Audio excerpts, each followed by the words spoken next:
Ever since I got bit by that spider, I've only had 1 week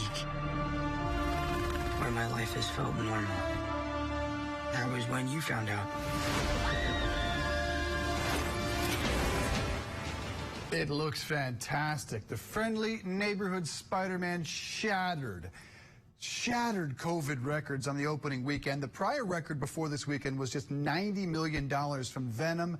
Spidey did $253 million on opening weekend. That is almost 3 times the pandemic record, and this is the 3rd biggest North American opening ever. Clearly, the audience was thrilled and ready to get back in the movie theater, right? I have such FOMO because I did not see it this weekend like I planned to. I slept instead. Not worth it.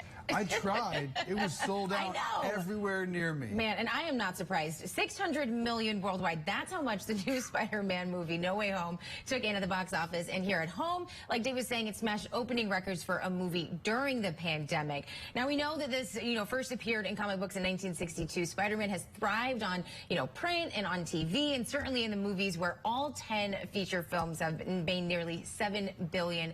So let's talk about this. Spider-Man's staying power is Alex Grand, founder of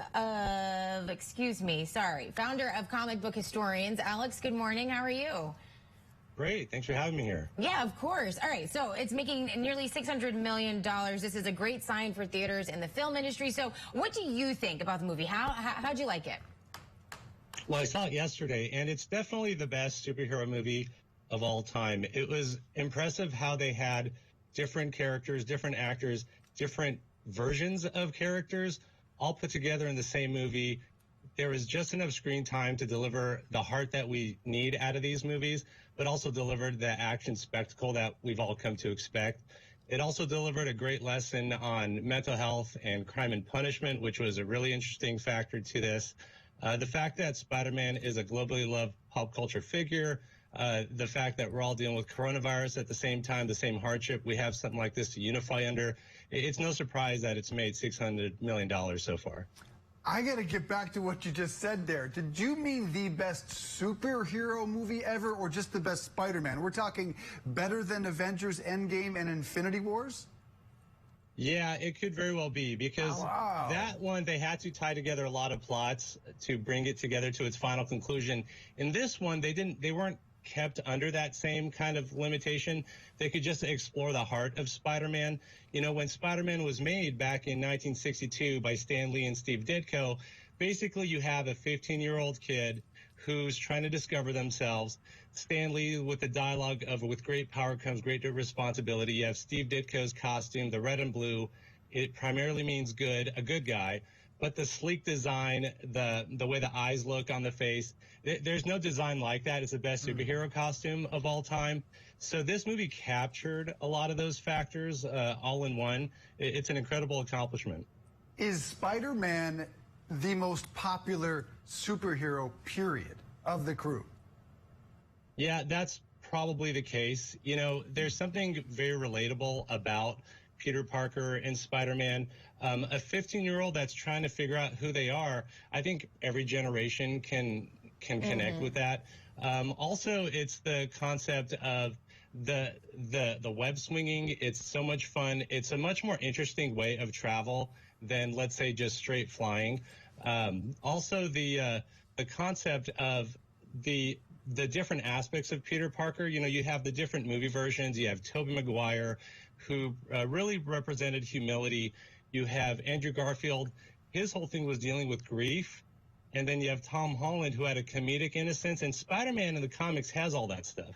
And so to actually be able to have all that in this movie, different aspects of that character, it was a really powerful thing to see. So, Alex, right now on our screen, we have the popularity of the Spider-Man actors. If we will bring that back up, Tom Holland, 63% with 18,500 votes. And then we have Tobey Maguire, 24%. But that's a pretty big gap. And, I mean, I haven't seen... I'm shocked at that. I am, actually, too. I haven't seen this newest one just yet. But Tobey is my all-time favorite Spider-Man. Ditto.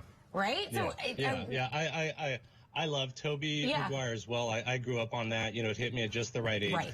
I would say Tom Holland, though, he has certain aspects. He has this comedic innocence, like the Marty McFly of this new generation, that he can actually hit that note in a way that, you know, a lot of the new kids can kind of get hit by something like that for the first time and really fall in love with an actor. Also, Tom Holland in this movie really delivered well on not just comedic innocence, but also dealing with trauma. It was a really riveting performance, actually. I was very impressed. You talked about that relatability of a 15-year-old kid going through awkward stages, and that might explain kind of the younger demo with this movie. How do you explain its success across all age groups? Well, because I think that those are formative times. Even adults who are 45 or grandparents who are in their 70s, I think we all kind of will remember when we were at that point in our lives. I don't think any of us can really ever escape that. I don't think that we can ever forget it. So I think that really is a strong factor. And there's just something about a person trying to do well. And also the costume, it is the perfect superhero costume. Nothing comes close to that. We saw so much evolution with Batman to a darker, deeper, grimier character. We don't see much of that with Spider-Man. What's the next evolution, or is there one? Does there need to be? Yeah, well, there is, because there's Peter Parker in high school. Then you also have Peter Parker, the adult, working as a photographer for the Daily Bugle. You know, we don't have that in these movies yet. We might get that in the next one, where he's now self-actualizing into an adult. And if we have enough of these, we might actually get there. A lot of times, we don't actually get to that point. It'd be interesting to see if they do that. Yeah, Spider-Man is aging like The Simpsons right now, which is to say not at all, right? Right. Oh, my. And by the way, Alex, I will say, I rate your backdrop a 10 out of 10. Solid. Oh, 2 thumbs up. That's very kind. Thank you. Yes, Alex Grant, founder of Comic Book Historians. Thank you so much for joining us today. Have a good one. My pleasure.